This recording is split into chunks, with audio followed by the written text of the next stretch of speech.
All right, philosophers, welcome to Logic, Chapter 1. In this video, we're going to talk about sections A and B and kind of introduce you to what it is the logic is studying.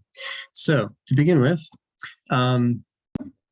logic is the discipline that studies arguments, the structure of arguments, what makes a good argument, what makes a bad argument, how to analyze, evaluate, and construct them. We are all about arguments in this class. Now, what do I mean by an argument? Well, I don't mean a disagreement between two people where they debate each other. What I mean in logic is a group of statements, a statement in which one or more statements, so it's a group of statements in which one or more of the statements support or give evidence for, or provide a basis or reasons for accepting another argument. Now, another statement, that's what I meant to say. In other words, an argument is a group of statements where you've got a premise or many premises, and they are all supposed to provide evidence, basis, support, and reasons to accept the conclusion of the argument. So arguments are composed of statements, two kinds of statements, premises and conclusion. There's only one conclusion in an argument. There's at least one premise, but there can be infinitely many. And the point is that a well-constructed logical argument is one in which the premises really do provide support for the conclusion. And a bad argument is one where the premises don't provide support for a conclusion. Now, what's the difference between an argument in this sense of the word and like a debate or a heated discussion? Well, you don't actually need two people to have an argument in this sense, right? I mean, I can sit and construct an argument in my own mind, and I can analyze that argument. That is, I can provide reasons and support for a conclusion. So it's not about interpersonal discussion at all. Although, of course, arguments in our sense can very well be used and criticized in the context of a debate or discussion or interpersonal exchanges like that. Now, look, we are all getting bombarded by arguments all the time, and we need to be able to identify the good ones versus the bad ones. Furthermore, we are all kind of constructing arguments in our own minds about all sorts of things all the time. And we need to make sure that we are constructing and accepting the good ones and not shoddy ones. So what we do in logic, sometimes it's going to seem very dry, very abstract, very removed, a lot like math. But like math, it is essential. It's like the skeleton for thinking and living well in all areas of life, and it's going to serve you in all of your classes. You know, any academic discipline is about, in one shape or another, making, evaluating, and criticizing arguments in this sense. So now, in this class, we get to give extended attention to the formal side of good thinking. Okay, so we said logic studies arguments. Arguments are constructed of premises and conclusions. That is, arguments are constructed of statements. Now, what do I mean by a statement? A statement is a certain kind of sentence. Not every sentence is a statement. A statement is some kind of claim. It's a claim that is either true or it's false. It has a truth value. So if I say the cat is on the mat, that's either true or it's false. If I say it's raining outside, that's either true or it's false. If I say, Donald Trump did not collude with the Russians, that's either true or false. You pick, I don't care. So the point is, these are all sentences that have truth values. Now, that's what a statement is. It's that certain kind of sentence. Now, a sentence a statement, that is, in particular, expresses a proposition. There's a difference between a sentence and the proposition that it expresses. And strictly speaking, technically, it's the proposition that has the truth value. The proposition is the information content or the meaning of a statement. And to see the distinction between these two terms, statement and proposition, consider how we can express the exact same proposition in two different sentences. So I could say the door is closed. I could say the same thing in another language. I'm not going to say it with the right accent. I'm sorry. A porta está fechada. I'm sorry if I've butchered your native language. The point is, both of those sentences, there are two sentences there, but they are expressing one proposition because they have the same meaning. So propositions are the bearers of truth values. Now, let's compare statements, that is, sentences that do have truth values, with other kinds of sentences that don't have truth values. I want you to see the difference. Only statements can appear in an argument. Okay, if I could say the door is open, that's a statement. Now, if I ask the question, is the door open? The question isn't true or false. It doesn't have a truth value. And you may think, wait, yes, it does, because the door is open. But what has a truth value is the answer to that question, but not the question itself, right?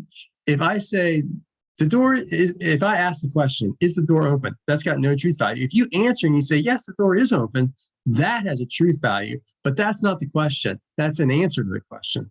Big difference. Questions don't have truth values. They are not statements. They cannot appear as the premise or the conclusion of an argument. Don't do it. Don't make a question the premise or conclusion of an argument.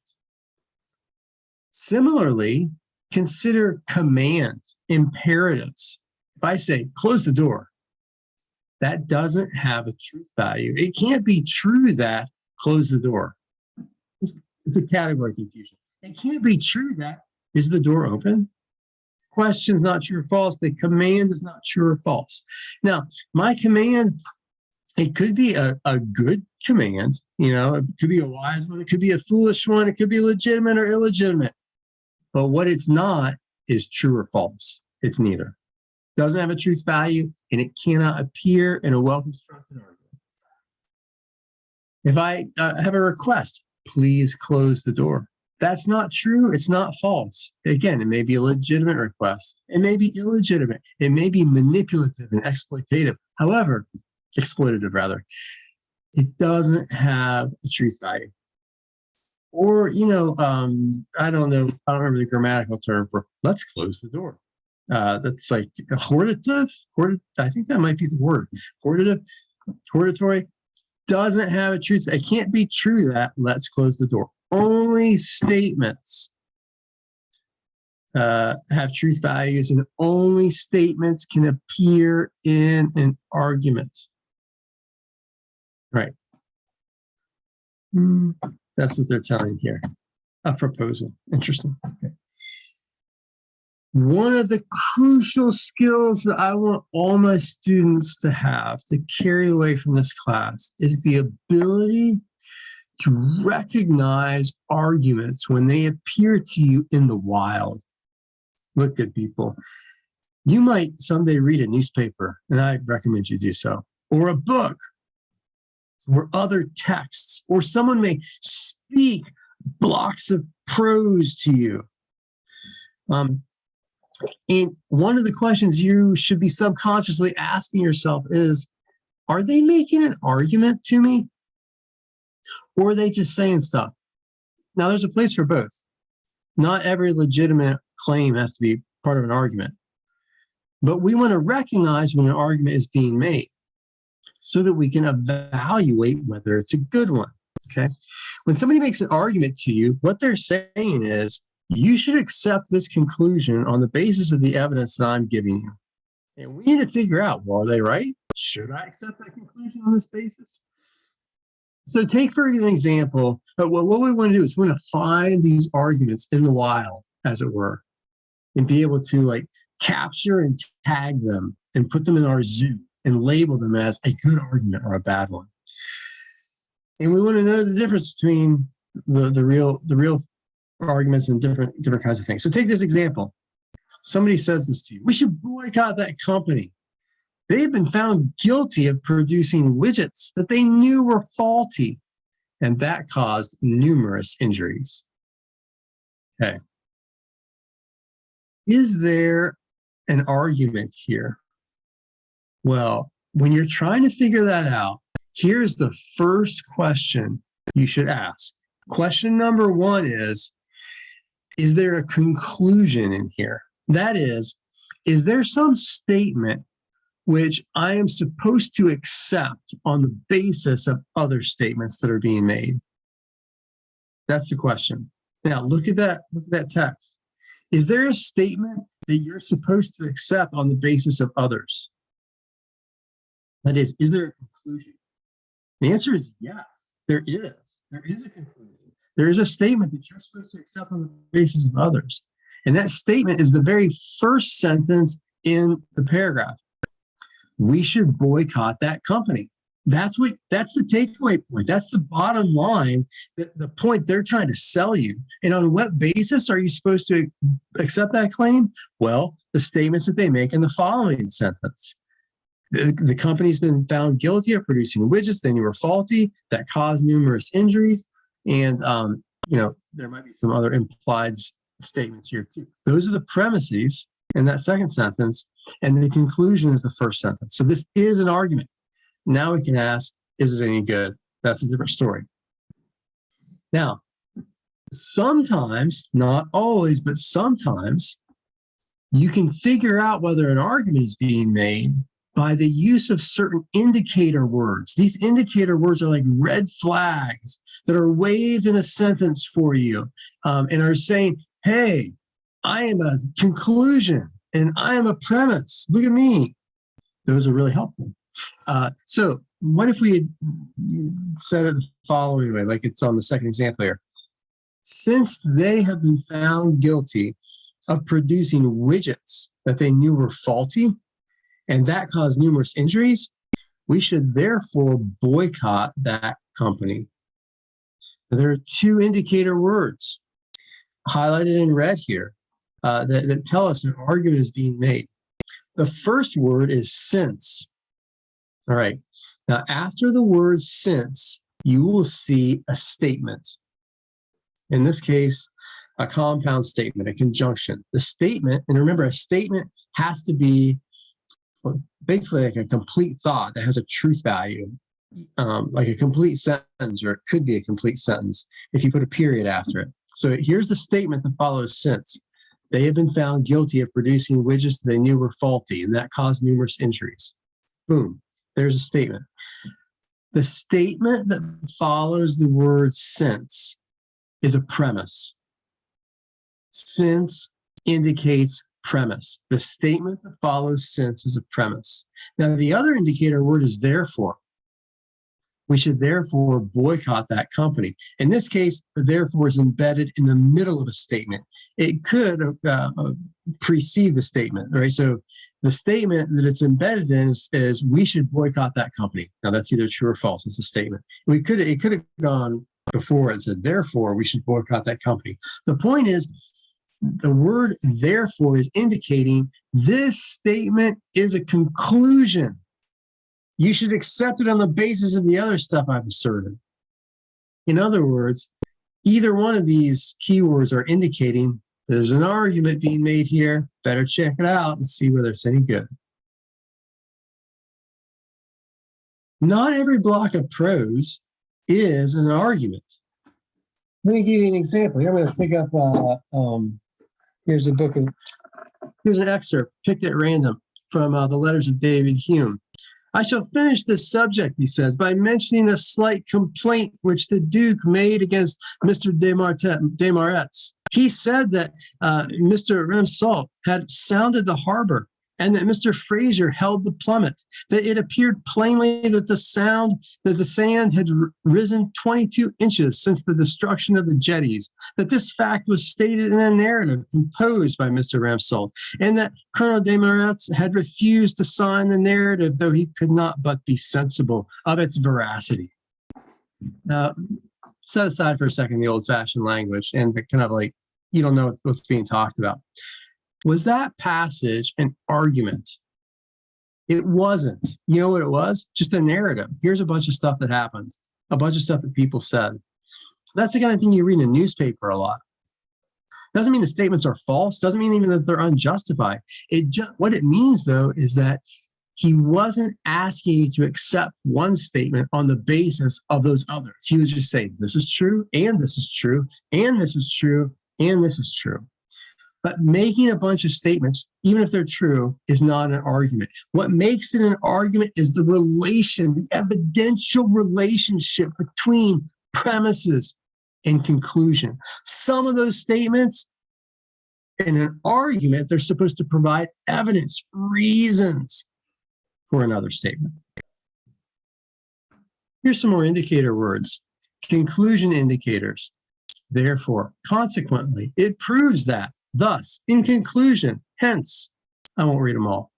Those are red flag words. You should be able to know those and see, oh, conclusion, there's an argument here. Premise indicators include because. The statement that follows that is a premise. Assuming that, as indicated by, since, given that, it follows from. All of those indicate premise. So in an argument, there's an inferential claim. A passage makes an inferential claim when it expresses a reasoning process. Okay, so let's compare two passages. One is unauthorized cars will be towed at the owner's expense. That's just making a statement about here's what's going to happen. There's no inferential claim in it. Now compare that with the next one. Given that your car is unauthorized, and that unauthorized cars will be towed at the owner's expense, your car will be towed. Now, there is a argument keyword indicator in here. What is it? That's right, friends. It is given that. Given that indicates premise.